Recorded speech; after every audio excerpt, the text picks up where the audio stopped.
Hi, I'm Daniel Andrews, owner and creator of Andrewsfootball.com, and I'm going to go ahead and I'm going to break down all the Week 4 games. And this week I got 5 games in particular that I feel like I would put action on. First off, if you're paying attention to Andrewsfootball.com, I told you to take Green Bay in 7 points. I didn't love it, but I liked it. And I am currently 3-0 on Thursday night predictions. Before I go any further, I'm going to break down the Chicago-Green Bay game a little bit. The reason why I like Green Bay in 7 is that they had a tough game last week against Cincinnati. It went into overtime, but they were able to prevail. It's a game that probably should have been a blowout, but they didn't really come ready. I thought they would come ready against Chicago, which had a big win last week at home against the Steelers. The reason why I didn't love this game is that Chicago has a better offensive line. Chicago has a better running game. They have a better defense. Green Bay has some problems with their offensive line right now, some injury issues. I'm not happy at the running back situation. And Ty Montgomery did get injured in the game. They had to resort to a rookie, Jamal Williams, out of BYU, a player I like. But is he a guy that I'm confident giving him 30 carries a game? Not really. But one thing about Green Bay is I was really impressed with their defense. They got some young secondary players that I've been very impressed with. So now I'm going to break down the other 15 games and give you my predictions here. First off, Miami is in London against the Saints. They're a 3-point underdog. I like Miami. Jay Ajayi is actually from London. They struggled running the ball last week against the Jets. It became one-dimensional. And one other thing is that it's sometimes more often. Let me rephrase this. I kind of got tongue-tied there. When you play a divisional game, you're more prone to an upset because you know the other team so well. What the Jets did is they just came out and stuffed the run, made them one-dimensional, and it really got the Dolphins frustrated. I think that Miami's going to make a very concentrated effort to run the ball. The Saints aren't going to be able to stop the run, and that's kind of why I like them as a 3-point dog. Another thing is that the Saints have been 1-3 the last 3 years. I could see them going 4 straight years 1-3. Next game, New England's a 7.5-point favorite against Carolina at home. Carolina has a good defense, not a great defense. I think New England will just catch fire. I think it's going to be a big game for the Patriots. I see a big win. This next game's Dallas. They're a 6.5-point favorite at home against the Rams. Kind of a coin flip, but I like Dallas. The main reason I like Dallas is I don't see the Rams stopping the run. While I think Gurley has some success against Dallas, I think out of the 2 running backs, I think Ezekiel Elliott has the bigger game. Plus, once the running game gets going, it opens up the play-action passing, which really makes Dallas a very dangerous team. So even though 6.5 is kind of a big number, I like them to cover that at home. Cincinnati's a 3-point favorite against Cleveland in Cleveland. Winless divisional rivals. I'm actually excited to watch this game. The reason why I like Cincinnati is I got a feeling this week they're actually going to get the run game going. I think Joe Mixon has a big game. Next game, again, another great divisional rivalry. Baltimore's a 3-point underdog at home against Pittsburgh. I'm going to take the home dog here. Both teams are coming off bad losses, so both teams are going to be really motivated. If Pittsburgh would have won last week, I would probably put action on Baltimore to cover this week. Being that they're both coming off losses, this is a complete coin flip, but I'm going to take the home dog here. Next game is I got Atlanta. They are a 8-point favorite at home against Buffalo. Now, Buffalo's defense has looked really, really good, but they've played the Jets, Carolina, and Denver, and those offenses are very limited. The best one, obviously, is Denver, and Denver had some success running the ball, but mustered only 16 points. So I think Atlanta puts up 30 points, and I can tell you for a fact I don't see Buffalo scoring 30. Can they get in the 20s? Maybe, but Atlanta at 8, I feel pretty confident about. This next game's a tough one because I'm in high on Tampa Bay. They're at home. Giants are a 3-point dog in Tampa, but I don't see the Giants going 0-4. It's just really hard for me to see that.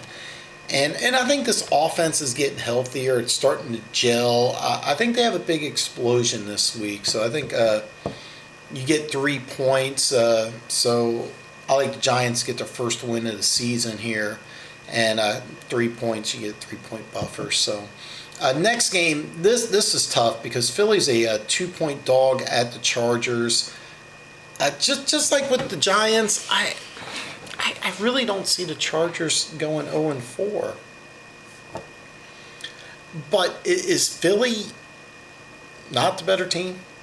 I just saw Fletcher Cox is not going to play. I still think Philly's the better team. You get 2 points. So, yeah, it's on the road. It's on the West Coast, but it's a soccer stadium. So, I'm taking the Chargers, and I get 2 points here. Arizona's 7-point favorite at home against San Francisco. I think San Francisco is just going to struggle all year. I don't think Arizona's a great team, but I think they're a good team.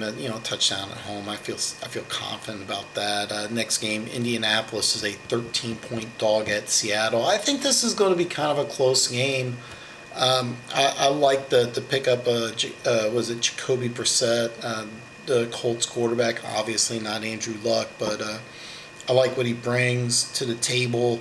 I think the Colts got a pretty solid team, all in all. So 13 points, it's not bad. Now I'm going to break down the next 5 games.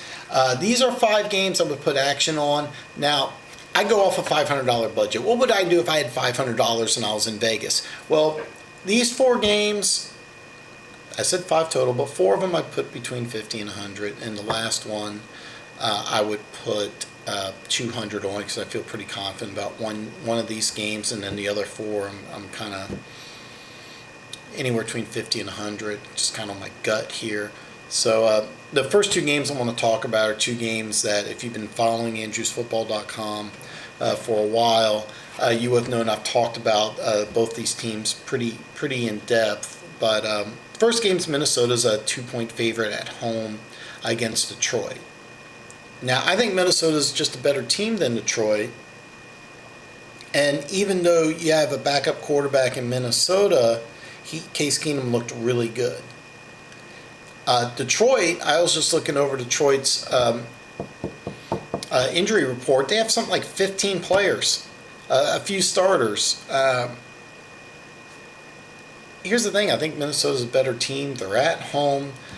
This is a game Dalvin Cook, I think, could be a superstar. So you're at home.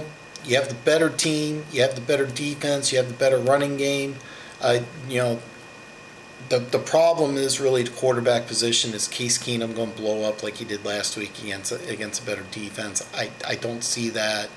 But is Bradford going to be able to overcome a really good defense after a bitter loss, a real bitter loss? And I'm going to segue a little bit. I have a little outline things I follow, but I feel like I need to say this, and this is something really important. The refs nailed that, and that's hard. You're in Detroit, and you got to make a call against giving the home team the win. And you got to not only call against the touchdown, but end the game a loss for the home team. Kudos to the NFL referees who do not get near enough credit. Being an NFL referee is extremely difficult, and they're correct over 98% of the time. But you got people that constantly bash them. It's ridiculous. They do an excellent job. So if you're watching this, kudos to the NFL officials. So it's something that's very underrated. They do a difficult job at an extremely high level and deserve a lot more credit. So sorry about that little rant, but next game I like, and this is something, again, I've touched base on quite a bit. Tennessee, 2.5-point favorite against Houston. And again, I'm going to kind of segue a little bit away from the teams because I want to talk about the 3-4 zone blitz that Tennessee runs. A lot of times you hear the 3-4 and you're like, oh, a team runs a 3-4. Well, the 3-4 zone blitz that Tennessee runs is completely different than the 3-4 defense that the Houston Texans run. No, excuse me. Which is completely different than the 3-4 defense the Kansas City Chiefs run. And I'm not going to spend a long time talking about this, but just real fast, I'm going to break down how these 3-4 defenses work. Kansas City, now what they do with their 3-4 defense, they have their corners up front. They want to play a press man defense. And what they try to do is get a lot of pressure on the quarterback.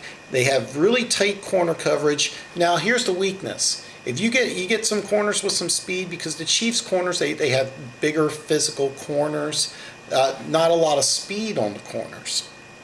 So what can you do to exploit this? You can go up top. But in order to go up top, you need to have enough time. And you got Justin Houston, as you can see here, who's playing at a NFL defensive MVP level at this point. He's a monster against run, and he's already got 4 sacks. The Chiefs are able to get pressure on you, but the main thing is that they play tight press coverage, then they go ahead and blitz you from the outside mostly. So in order to compensate for this, you can make plays deep. You can also have your receivers beat corners one-on-one, but that's a dangerous proposition because you got Marcus Peters who's playing at an extremely high level right now. So now, how is that different than what the Houston Texans do? Now the Chiefs have an attacking man press 3-4 defense. The Houston Texans have a 3-4 zone type of defense, which is a really read and react, bend but don't break type of defense, which they basically try to bait you into making mistakes, and then they capitalize. This is extremely difficult because when you play pee-wee football, as soon as the ball snaps, you're going full 100% into your opponent. The 3-4 defense that the Texans do is a read and react. You line up in one formation, then they change their defense to do this. You line up in another formation, they change their defense to do that. When the ball snapped, the nose tackle has to read and react and then mirror the center, because what they try to do is confuse you. It's like a chess game. You get this, put your offense on the field, you have them line up into a formation, and then that determines what they're going to do. And then once the ball snapped, you got players doing all different types of things, but it mirrors on what the offense does during the play. It's extremely complicated. It's very hard to learn. It's something that usually takes a while. They've been running the same defense quite a bit in Houston for a while. That's why I like their defense. But it's extremely complex. It's the same defense Bill Belichick used up until the last couple of years to win multiple Super Bowls. And last year they had one of the best defenses. But it's a read and react, mirror defense that is very hard to understand. It's very hard to read. Younger quarterbacks, it baffles them because you don't really know what they're going to do. And how is this different from the 3-4 zone blitz defense that Tennessee runs now? I could talk for hours about the 3-4 zone blitz defense. It's one of the best defenses when it's run properly. And Tennessee's not really running it properly yet. They really don't have the personnel for it yet. They added a bunch of pieces this last offseason. Adoree Jackson, they're actually playing him on the outside, not in the slot. They're actually putting Logan Ryan in the slot, which is kind of a surprise. And the reason why is that Adoree Jackson's a track guy, and I thought they would use him more on the inside, blitzing him, but instead they have him playing man coverage, which is something he's very good at. Now, the zone blitz defense, from the name, means you're playing zone defense. But you have a blitz because you don't know where the pressure is coming from. That's why the zone blitz defense is extremely complicated and very difficult to understand. It's very difficult to learn, and that's learning the defense. Going against it, it's very difficult because you don't know where the pressure is coming from. They show you pressure on the right side, and then the pressure comes from the left. This defense has linemen backing in the zone coverage. Certain players will play different spots they're not normally playing. Sometimes you get the nose tackle playing middle linebacker while the middle linebacker blitzes. It's extremely complicated, and that's a big reason why I like Tennessee in this game, because this defense is just so complex. It's so unusual, and it's the first time you're going to see Deshaun Watson going against it. I guarantee he's never seen anything like this. I can almost guarantee you he will have a minimum of one turnover. I guarantee one. He's probably going to have 2 or 3. And then Tennessee, on the other hand, they've been able to run the ball very well this year. So I see Tennessee running the ball, capitalizing on mistakes on the road, and winning this game. You get 2.5, so they win by a field goal. You are gold.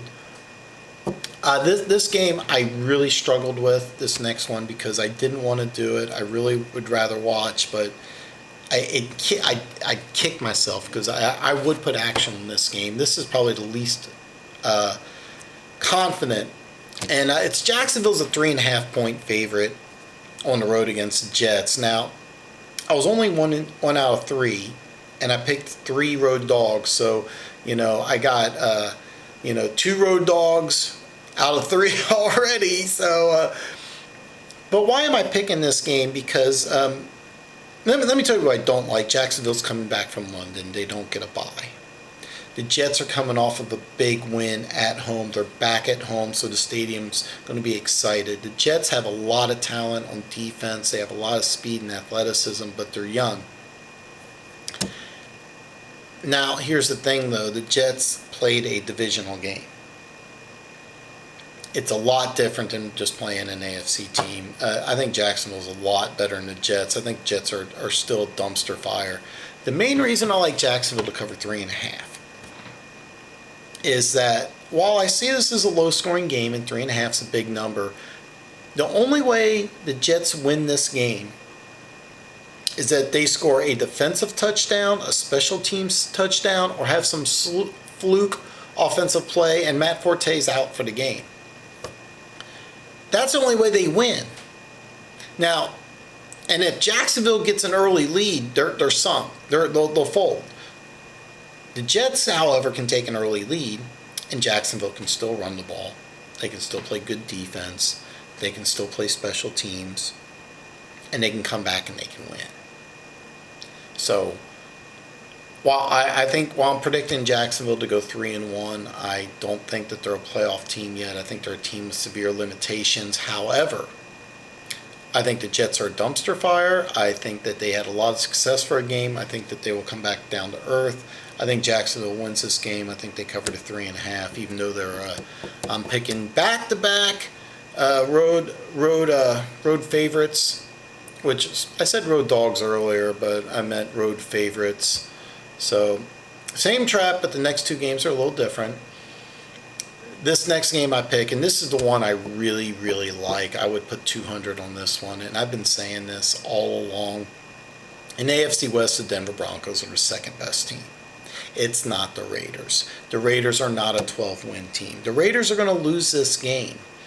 The Denver Broncos, if you watch my last video, they were a 2.5-point favorite. I told you go ahead and put action down then and there. Vegas agrees with me because it jumped up to 3. A lot of people are agreeing with me. The reason why is that the Raiders, quite simply, aren't going to win this game. There's a blueprint of how the Kansas City Chiefs beat the Raiders last year, both games. The Redskins did the same exact thing. Here's what you do. You play press coverage on the corners. You put pressure on the quarterback. You take away those quick timing passes. And Denver is going to do the same thing. And they're going to do it very, very well. Marshawn Lynch is not a Pro Bowl running back. As much as I like him, he's one of my favorite players. He's an excellent running back. He's not going to run for 1,500 yards this year. And the Raiders, I think, were really counting on that. There's a blueprint of how to beat this team, and more teams are going to figure it out. And Denver's perfectly capable of doing that.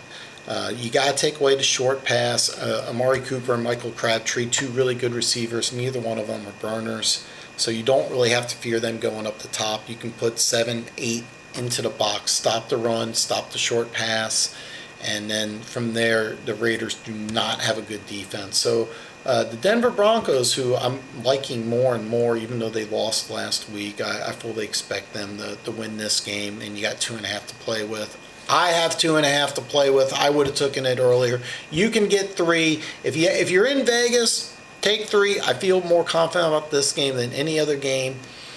And the last game I'm going to pick is my Kansas City Chiefs. I will be there Monday. However, even though I like 7, they're a 7-point favorite, the thing I'm going to pick, and I called this on my last video, is take the under. It's 49.5. And I think this is going to be a relatively low-scoring game. The Redskins last week against the Raiders put up 24 points. Trust me, the Kansas City Chiefs defense is much better than the Raiders. And the Redskins have a decent defense. They're better than I've seen so far. They got some really good players. Josh Norman is a stud. However, the other corner, you can kind of pick on him a little bit. Kelsey should have a big game. Everybody's talking about Hunt. This may be a game he's not. Since Redskins are kind of going to focus on him. I don't know. And also the Chiefs have a new kicker, so you don't know how that's going to react. I just like the under on this game. I see this being a Chiefs win. I can almost promise a Chiefs win, but I see under 49.5 for this. So that's all I got. Good luck if you're in Vegas and you're listening to me. I wish you well, of course. If you're new to Andrews Football and Andrewsfootball.com, go ahead and subscribe. What have you got to lose? You get to check out all of this. Anyway, this is a new business, just started this summer. So if you're new to Andrews Football, go ahead and subscribe to the YouTube channel and check me out on www.andrewsfootball.com.